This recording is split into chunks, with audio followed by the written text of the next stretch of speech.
And up next, we've got Trent McConaughey from Ocean, who will be speaking, or even just introducing, some prediction feeds.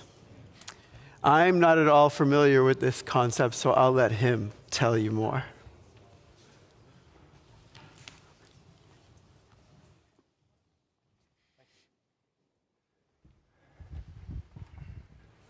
All right, hi everyone. It's really a pleasure to be here in Berlin, my hometown for the last 10 years, and at an Oasis conference. Wonderful team, wonderful group, and wonderful conference.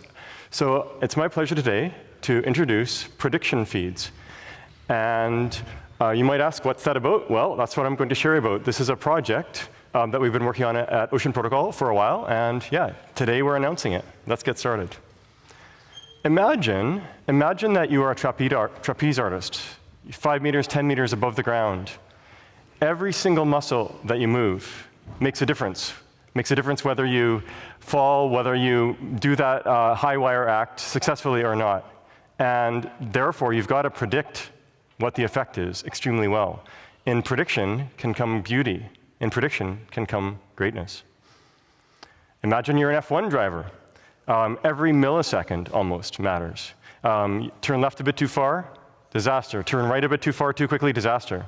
So in prediction can come greatness, can come winning. There's also less than greatness sometimes if you predict badly. Predict about the effects of climate, build a house on the coast when the seawater is rising. Not so good. So prediction can be helpful or not helpful. All right. I predict that if I press the button, it goes forward. No. All right. Try backwards. Not sure what's happening. There we go. Great. I go backwards. There we go. OK.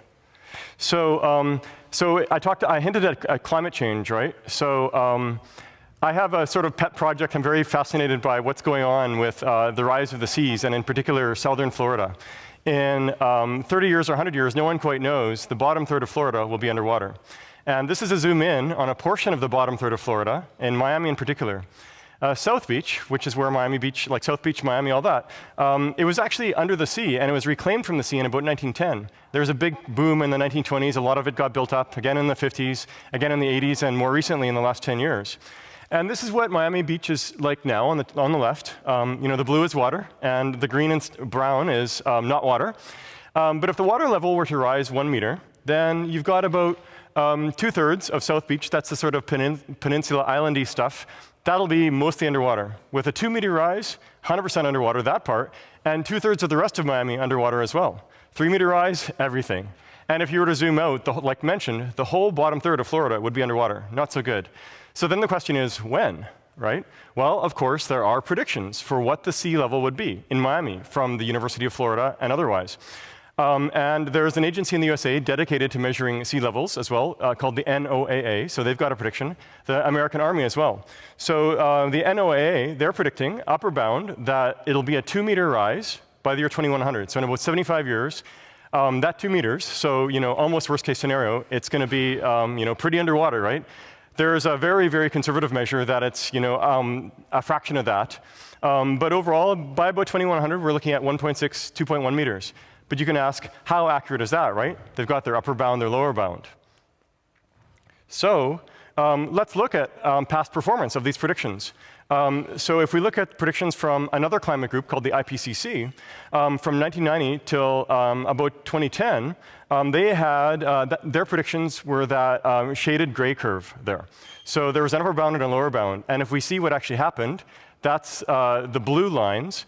It actually hit within the confidence bounds, but the very, very upper confidence bounds. So it was hugging the edge, right? So, and why were they so, almost off? Why was it so off? Well, they didn't account for the melting of the glaciers enough. And the reason they didn't was because they said, we don't have robust enough data. So they could have accounted maybe with wider confidence intervals, but in this case they didn't. And I'm not saying that they were bad, it's just that it's really hard to make predictions. How are other ones doing? There's a lot that are good, but I'm highlighting some ones where they've had trouble. Here's one for the degree of sea ice, where in about the 1970s, up to the year 2000, there had been predictions, and the sea ice went off by a factor of 40%. Pretty quickly, right? So it fell off the rails. And the thing is, this stuff matters a lot, right? There's a lot on the line here. Florida going underwater, or Vancouver, or New York, or Venice, or Amsterdam. Berlin's actually okay. If you look at the map of what happens, Berlin is pretty good for all of this, at least for water. For heat, maybe another story. But at least for water. The point is, overall, it's really hard to get accurate predictions. So how do we do that? Because if we can do it, there is great value there, right? For real estate, if you know that real estate will go up in a certain area, great, you're in great shape. If you're a farmer, I grew up on a farm in rural Canada, and we would have the radio on all the time. And every 30 minutes, there was the weather report, and it was like everyone had to shut up and listen. What are they going to say about, is it going to rain or not? And that really mattered, because it mattered for the next 1 hour, the next 6 hours, the next 12 hours, what our actions would be. Would we go farming, seeding or plowing or whatever? And if we do, what's the risk of getting stuck in the mud and wrecking our crops? So it really matters in agriculture, for spraying, for bugs, all that too. What about logistics, right? You're often trying to plan your manufacturing capacity 3 months, 6 months, 12 months ahead. Right now we have a chip shortage for GPUs, because NVIDIA locked in their orders 6 months, 12 months ago with TSMC. So we're feeling a GPU shortage. And of course, crypto prices, right? We all think about that, I'm sure. This is a crypto conference. What if you can predict the price of ETH, whether it goes up 5 minutes from now or not, or 60 minutes? There's value in that. There's alpha. So overall, actually, it somehow jumped, but that's OK. Let's keep going. OK, so accurate predictions are hard. And here's the key thing. There's no accountability when wrong, right? When listening to that radio, from the weatherman about whether it's going to rain or not, if they say it's going to rain with 90% probability and then it doesn't rain, it's sort of no skin off their back. But to the farmer, to my father the farmer, it really mattered, because it was 6 hours, 12 hours of lost time when you could have been farming, and vice versa, even worse. If they say it's not going to rain and you go into the field and you get stuck in the mud and wreck a bunch of stuff, that's really quite bad. So the weatherman, he's like, I don't know. So how do we get accountability in predictions? And here's the core idea. And this is accurate prediction feeds, right? This is time series. For accurate prediction feeds, you need to make the predictions accountable. Put your money where your mouth is. So therefore, if you're correct, you make money. And if you're wrong, you lose money. Simple as that. And of course, you can take this in many ways in blockchain land, but blockchains are a system for engineering these incentives, token engineering, all of that. So here's the goal overall. We want to have prediction feeds for everything. We want to have prediction feeds for climate, and for short-term climate, which is weather, rain and wind and all that, for transportation, for logistics, for manufacturing, and for crypto, of course. We want it to be globally distributed, where anyone can predict and earn money. It's no gatekeeping at all. We need it to be accountable. Therefore, we get accuracy. We need it to be non-custodial, that we can't be a middleman having the money flowing in and out. And of course, it's got to be privacy preserving, because if everything is transparent, people can't make money very easily. So that's the goal. What do we do with this? Well, today I'm happy to announce Ocean Predictor. And Ocean Predictor is an DApp and a stack for prediction feeds, predicting time series. Let me share what Predictor is all about. Here's the overview. There are two key sets of actors in the Ocean Predictor ecosystem. There are predictors. These are people who are using AI and machine learning and other things to make predictions. Such as, will Bitcoin go up in 5 minutes or not? And then they take those predictions and they put them into a smart contract running on a chain. And this smart contract, they have one for Bitcoin, one for ETH, et cetera, into this predictor contract. And then they're going to get paid if they're right, OK? I'll get more into that later. And then along come traders who can buy these feeds. And they'll see, OK, ETH is going to go up in 5 minutes. And they know from past experience that it's maybe 52% accurate or 60% accurate or whatever. So that's alpha. They can make money from that. So they buy these feeds, and then they use that to trade. It can be a direct trade, right? Buy low, sell high, or vice versa, shorting the other direction. Or you can get fancy with options and derivatives. But the heart of this is now there are prediction feeds that are available on-chain for purchase by anyone in this globally distributed, permissionless, non-custodial fashion. Let's drill into the structure a bit more. So this is, on the left, predictors or traders or whatever, they can get going by going to predictor.ai. This is a new site that we just launched today, where you can go there and play around and see these feeds. And I'll show some screenshots in a bit. You can play there and start to get a feel, start to build your mental model of what it looks like. But where the rubber really hits the road, where the real action is if you're a predictor, you're making predictions every 5 minutes or so, you're going to want to run a bot, because otherwise you're going to get tired after a couple hours. So we have template bots for people to run as a predictor to make predictions. A baseline random one, and then also ones with some AI models for people to work with and so on. But of course, if you really want to do well, if you're an AI person, then you go in and make a better model yet to make better predictions yet. We also have a template bot for traders, a very basic one. If it says price go up, then buy, and then automatically sell 5 minutes later, and vice versa for price go down. So that's the heart of the top-level interactions. And then from these bots, what they're doing is they're sending the predictions to the chain, and if they're correct, they're making money. And then the traders as well, they're buying the predictions from the chain, and then working against that. This is a screenshot of Predictor.ai, and it looks a lot like CoinGecko or CoinMarketCap or something. So every single row is another pair. So on the top, it's, in this case, Bitcoin, true US dollar. And what it shows you then, going left to right, the price of that at 11:15, and then 11:20, and then now, and then 11:25, basically, will the price go up or not? That's the predictions row. It's column, sorry. And then it tells you the accuracy over time, too. So if it's random, it'll converge to 50%. If you've got actually good predictions happening, it could be 51%, 60%, whatever. And of course, if you don't have the subscription yet, you can buy it. There's one feed that's free, and the rest you can buy. OK. What do the bot templates look like? So we've got a GitHub repo, open source, Apache 2, blah, blah, blah. And you can go there and you will go through the README and get running with the template. And of course, you can fork it, do your own thing. And you can do this if you want to be a predictor, making predictions, or if you want to be a trader, buying the predictions and then trading against this. So what is the life cycle of a prediction itself? So it happens over 3 epochs, over 3 intervals of 5 minutes or whatever the interval is.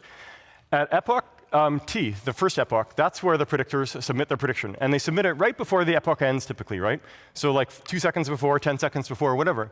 And what they each do is they submit a prediction, but critically, they have to put their money where their mouth is. So they submit a prediction and a stake of, say, this first guy, he says, I'm going to stake maybe 10 Ocean. I predict that ETH will go up. And the second guy, he stakes maybe 20 Ocean. ETH will go up. And the third guy says going down. OK. Then what happens, it aggregates this together in a privacy provisioning way. I'll get to that. And as an overall prediction. And it says, OK, it's going up with, say, 30 of 50 Ocean staked towards up. OK. And then that is information for the trader to take and use however they like. It could be a very simple trading strategy, or it could be fancier. So they buy. And then a simple strategy for them is 5 minutes later, when the third epoch starts, they sell. Okay? That's when the prediction was for, so they sell then. Or they exit their position. And then at the same time in that epoch, this is when the true value is available, right? Because now the true value of ETH has been posted on Binance, whatever, in the Binance exchange. So we have an agent running that posts this to the smart contract. And then there's accounting done to update, OK, this predictor was right, he gets some money. This predictor was right, he gets money. This predictor was wrong, he gets slashed. And so overall, I'll get into it, but predictors themselves make money if they're accurate overall and lose money if they're not. So once again, accountably accurate. What about privacy? Overall, there's actually 3 privacy challenges here. In this system, in the predictor system, we need privacy for the predictions that are submitted, because if that's transparent on-chain, then other people would just peek on-chain and see, right? Also, the computing from the different submitted predictions from 3 or 20 different predictors, as those get aggregated up, that has to be private as well, because otherwise people, if it was transparent, once again, you wouldn't be able to create value from it. And the third thing is the aggregated predictions themselves. Once this compute has been done, that aggregated prediction has to be not fully private. It has to be available to whoever has subscribed to that feed, whoever's paid to see that feed. So those are the 3 privacy needs. And of course, you could do this centralized, right? But then that kills the rest of the specs. So you want to keep it where it's decentralized, non-custodial, permissionless, all of this, right? So that's the big challenge. And for the last 10 years, we've had transparent chains. And now, the world is moving towards privacy. And just in the nick of time of the privacy work, we explored and looked around at the different options of what would work. We built many prototypes using a whole variety of things from home of work encryption to TEs and so on. And in the end, we chose to use Oasis Sapphire. Why? Well, it met our privacy needs cleanly end to end. It's the only privacy-preserving EVM chain in production right now, which is, that's just how it is. And how does it make things private? It uses Intel SGX, Trusted Execution Environment, TEE. And with this, I would like to welcome Mate from Oasis on stage to tell a few more words about Oasis, because we've been become big fans of Oasis Sapphire Network. So please take it away, Mate. Yeah, thank you, Trent. Can I employ you for? No, you can switch it. I don't know which the button is. There we go. Yeah, so you're going to be my slide switcher, right? All right. Yeah, hi guys. I'm the BD manager at Oasis, Mate. And yeah, congrats to the Ocean team for launching Predictor. We're very happy to see this product. We think it's going to do good. And we're also excited to see them using the underlying tech Sapphire for the privacy preservation of the data feeds, of prediction feeds, basically, yeah. So I'm going to do a quick intro what Sapphire is. So basically, it enables contract state confidentiality. It's very flexible. So in essence, everything's public if you don't program it to be private. So it's not like a privacy chain when everything needs to be private, but you can have it on a spectrum. It can be completely public, completely private, or anywhere in between. It has strong integrity and security guarantees because we're separating compute from key management TEs. So if something gets basically compromised, everything doesn't get revealed, as in maybe some other project that you also use TEs. We also have full EVM compatibility, so easy to use with familiar tooling, right? You're using Solidity, Hardhat, Truffle, and with native privacy, you can get like random number generation, signing, encryption, all of that, just using natively on-chain, right? If you can switch to the next slide. As we know that not every dApp wants to move their stuff to another chain, right? We are also developing the Oasis privacy layer, where you can utilize the privacy features without moving your user or funds or the dApp to our chain, right? You're just plugging into our chain through the messaging bridge, message passing bridge, to get the privacy features you need. Let's say in a secret ballot, right? You can get users on, let's say, in a DAO that's based on Ethereum, voting in private on Sapphire and get the final result back on Ethereum without the user ever knowing it, right? And if we move to the next slide, we can see, that there are some very interesting use cases that come with on-chain privacy, like, private data management on-chain, decentralized ID, secret ballots, a lot of stuff you can do with NFTs, right? Confidential NFTs, sealed bid auctions, gaming. There's a whole spectrum, fog of war, all that, private payment. So check it out, oasisprotocol.org, and I'll give it back to you, Trent. Thank you, Matt. Thank you. So yes, we're very happy. Oasis Sapphire Network came along just in the nick of time to serve our needs with Predictor. So you might ask, okay, how do I become a Predictor?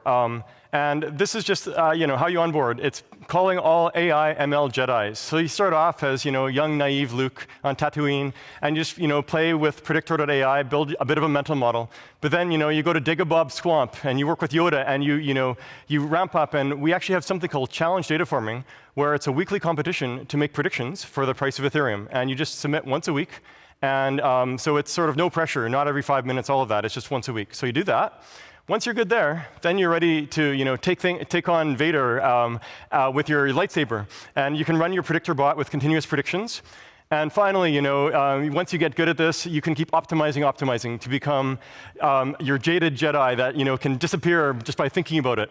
And that's really the end game where you can really optimize. So that's how to become a predictor and earn money.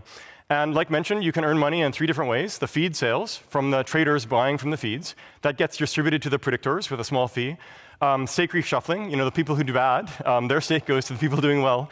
And finally, data farming. So we're happy to announce that when we will be launching an incentives program called Predictor Data Farming, and it's $10,000 worth of Ocean every week. And you can think of it like extra sales coming to the predictors based on their accuracy, et cetera. And there's other ways, too, that this ties in, challenge data farming, et cetera. What about becoming a trader? So calling all trading wizards, a trader in Predictor. So once again, you can be a little baby, play with Predictor.ai, but people will see the promise on your forehead. And then you can run a trader bot, start doing continuous trading, and eventually become that wizened wizard, ready to take on the meanest of the mean, and optimize and increase your profits, et cetera. So that's how to become a trader in Predictor. And traders earn money basically from alpha, right? They buy the prediction feed, and they use that as one of the key inputs to trade and make money. And of course, you can also participate in data farming, et cetera. Here's an example benchmark. We've done actually about a year's worth of intensive data science within the Ocean core team. So we actually didn't even embark upon building the rest of Predictor until we saw that we had good results. I come from the world of AI ML going back to the late 90s. So, and we have a really great team internally at Ocean core team. So here's a benchmark where it's 24 days, and it was trading, making predictions and trading every 5 minutes. And it's about 12% returns over 24 days. This particular benchmark, it's on Bitcoin, on Binance. It accounts for order book slippage, but in this case, it does not account for trading fees. So you obviously have to account for everything, and I just wanted to give you a flavor of what this can look like. And if you're a dev or entrepreneur, you can launch your own dApps on top, your own feeds, et cetera. Timeline, we're launching the testnet today. You can go to Predictor.ai, you can go to the trading bots, all that. In exactly 4 weeks, we are launching mainnet, and exactly 4 weeks after that, data farming turns on. So to wrap up, I today was my pleasure to share Predictor with you. Accountable, accurate prediction feeds. Quick summary of what it is again. It's crowdsourced predictions, time series predictions, globally distributed, non-custodial, built on the Ocean stack, privacy preserving via our friends at Oasis, Oasis Sapphire. Predictors make money doing AI ML, and traders make money by using the feeds. So I encourage all of you to try it out. Go to Predictor.ai and give it a whirl. And with that, thank you once again for allowing me to share with you something I'm personally very excited about, as well as the whole Ocean core team, Ocean Predictor. Thank you.